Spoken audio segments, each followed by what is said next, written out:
This is part 1 of the Divine Protection series. A devotional journey into how God shields you even when you don't see it. When God feels far and life overwhelms you. Don't mistake the silence for absence. This is a powerful truth. God is shielding you often in ways you cannot see. Hey there, friend. Ever stop to think just how many times God's had your back when you didn't even have a clue? That near miss on the freeway. That job you didn't get. That breakup that stung, but saved you from heartbreak down the road. That moment you felt stuck, like life was on pause, only to realize later it was God steering you clear of danger. We're quick to thank God for the wins we see, the answered prayers, the open doors, the miracles that shine bright. But what about the battles He fought in the shadows? The dangers He blocked before they could touch you? The plans of the enemy He shut down before they even got close? Listen up. You're not out here walking alone. You're surrounded, shielded, watched over by a God who's working overtime behind the scenes even when life feels quiet, even when it seems like nothing's moving, even when you're wondering, God, are you still there? He's there. Guarding your steps, protecting your future, covering you in ways you can't even imagine. This video's your wake-up call. Divine protection isn't just real, it's alive, active, and all around you. So get ready. Let your heart open wide. We're about to dive into the unseen ways. God's got you covered every single day. Part 1: The Unseen Battle. There's a battle raging all around you, but your eyes can't see it. Every morning, you wake up, grab your coffee, check your phone, head out the door, just another day in your world. But beyond what you see, beyond what you feel, there's a war in the unseen realm. Light and darkness are clashing. Angels of God and forces of evil are locked in a fight that never stops. This isn't some Hollywood blockbuster. This is real. And it's happening right now, all around you. Not because you're weak or unworthy. No, friend, it's because you're chosen. You carry a spark of the divine inside you, a calling, a purpose, a light that the enemy can't stand. You're not just living your life. You're walking in a divine assignment. The enemy knows it. He sees the potential God placed in you. That's why he's working overtime to throw you off track. Not with fire and brimstone, not with dramatic displays. But with the subtle stuff, doubt that creeps into your mind late at night, fear that whispers you're not enough, distractions that pull you away from your purpose, those quiet moments when you feel like giving up. But here's the truth you need to hold on to. God is fighting for you every single day. He's not sitting back, watching from a distance.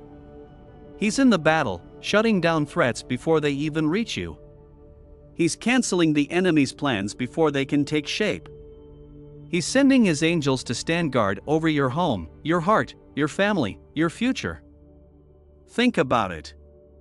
That time you felt a nudge to take a different route home. That moment you called a friend just because they crossed your mind. That still, small voice that said, wait. Don't move yet.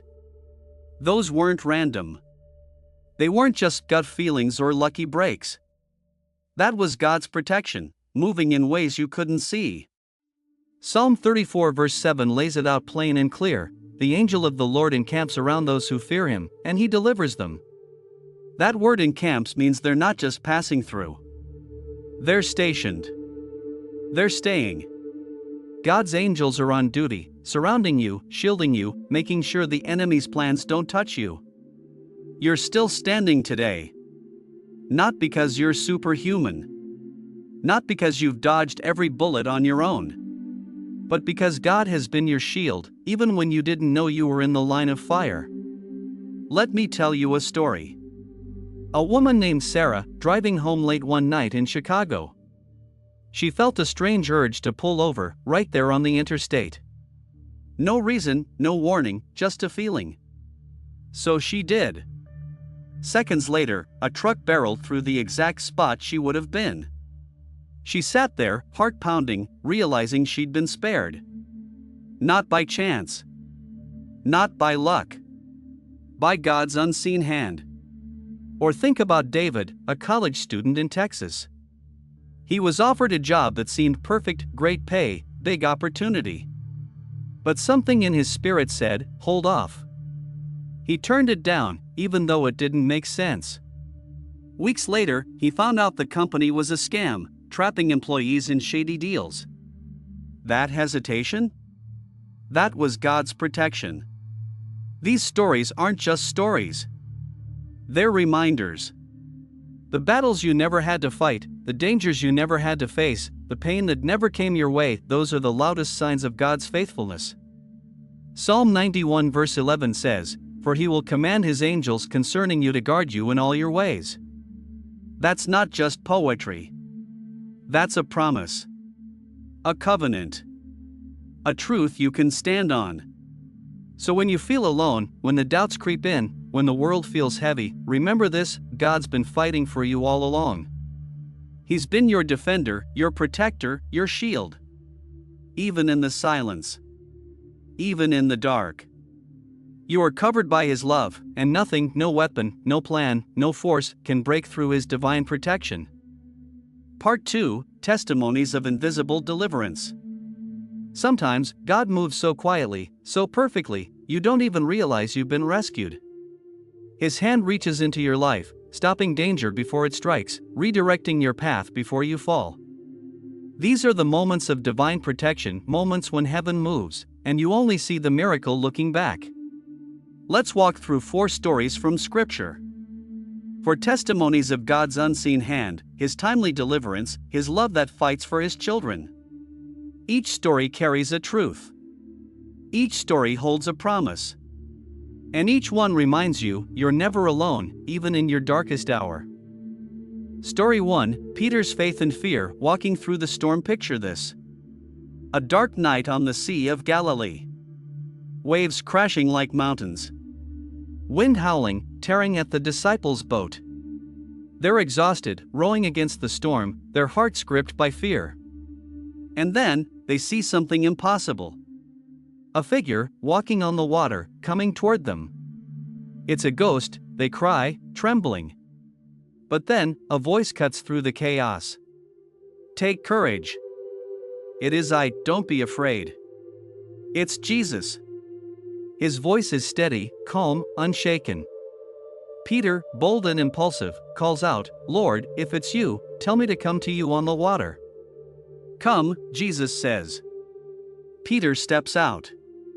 Onto the waves. Into the storm. For a moment, his eyes are locked on Jesus. He walks on water, defying the impossible. But then, the wind roars louder. The waves rise higher. Peter looks away. Fear takes over. And he starts to sink. "Lord, save me," he cries. Instantly, Jesus reaches out his hand. He catches Peter, pulls him up, and says, "You have little faith, why did you doubt?" They climb back into the boat. And the storm? It stops. The waves fall silent. The wind bows to its master. Peter didn't see the miracle coming. He didn't know Jesus was already near. But in his moment of fear, God's protection was right there, pulling him to safety. Prayer whisper: "Father, when I'm sinking in life's storms, remind me you're closer than I know. When fear tries to pull me under, reach out your hand. I fix my eyes on you, trusting you're walking toward me, even through the chaos." Story 2: The Widow's Last Jar, a miracle of provision. Imagine a home filled with silence. A widow sits alone, her heart heavy. Her husband is gone. Her pantry is empty. Her 2 sons, her only treasure, face a cruel fate. Creditors are coming to take them away, to sell them into slavery to pay her debts. Despair wraps around her like a shadow. But then, she remembers Elisha, the prophet of God.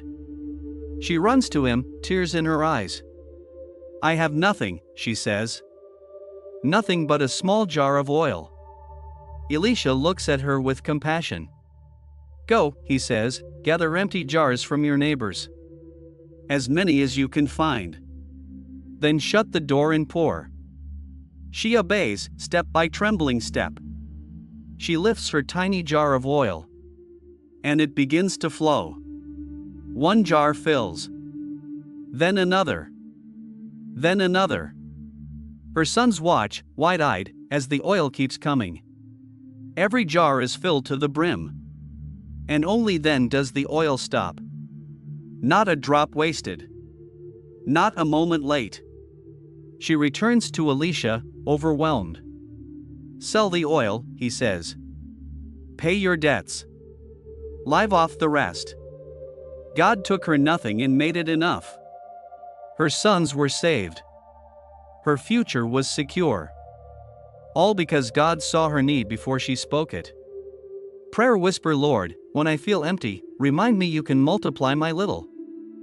Fill my life with your provision. I trust you to make a way, even when all I see is lack. Story 3, David in the cave, hiding his holy preparation, a cold, damp cave. Darkness all around. David sits alone, a fugitive, hunted like an animal. Once a hero, now a target. King Saul's jealousy has driven him here, chasing him with an army, determined to destroy him. David has done nothing wrong. He served faithfully, loved deeply. Yet here he is, hiding in the shadows. But in that cave, something shifts. David begins to worship. No music, no crowd, just him and God. He pens Psalm 57, crying out, "Have mercy on me, O God. I take refuge in the shadow of your wings." The cave doesn't change. But his heart does. Fear gives way to faith. Panic turns to praise. God wasn't punishing David. He was preparing him. That cave wasn't a prison, it was a sanctuary, a place where God met him in the silence. David emerged stronger, ready for his calling. Prayer whisper, Father, when I feel hidden or forgotten, show me you're with me in the dark. Turn my hiding place into holy ground. Prepare my heart for your purpose. Story 4, Jesus calms the storm, peace in the chaos. The Sea of Galilee was calm that night. Until it wasn't. Waves rose like giants. Thunder cracked the sky. The disciples, seasoned fishermen, were terrified. Their boat rocked, water pouring in. And Jesus? He was asleep. Asleep in the middle of the storm. Don't you care if we drown? They shouted. Jesus stood, calm and unshaken. He looked at the wind, the waves, and spoke 3 words, peace. Be still. The storm stopped. The sea turned to glass. The disciples stood in awe, whispering, who is this, that even the wind and waves obey him? Maybe you're in a storm right now. Maybe it feels like Jesus is silent, asleep. But friend, he's in your boat. His silence doesn't mean absence. His peace is stronger than your chaos. And when he speaks, the storm listens. Prayer whisper, Lord, when the waves feel overwhelming, remind me you're still in my boat. Speak peace to my heart. Calm my fears. You are Lord, even over my storms. These stories aren't just history. They're your story. God's protection is moving in your life, even when you don't see it. He's been there in your storms, in your empty moments, in your hiding places. His hand is on you, guiding, guarding, delivering. Take a deep breath in. Trust him. Let it go. He's never stopped. Let the world fade for just when the storm quiets down, and all that's left is silence. That silence is not empty. It's filled with God's hand, covering you. Sometimes, His greatest protection is what never happens to you. The attack that never came. The heartbreak that never reached. The mistake you almost made, but didn't. He shielded you, not with noise, but with mercy. In the next part of this devotional series, we'll uncover something just as powerful. Be still. What happens when the enemy rises like a flood, and God lifts up a standard against it? I trust you. You don't want to miss part 2. Until then, walk in peace, knowing that even in silence, God fights for you.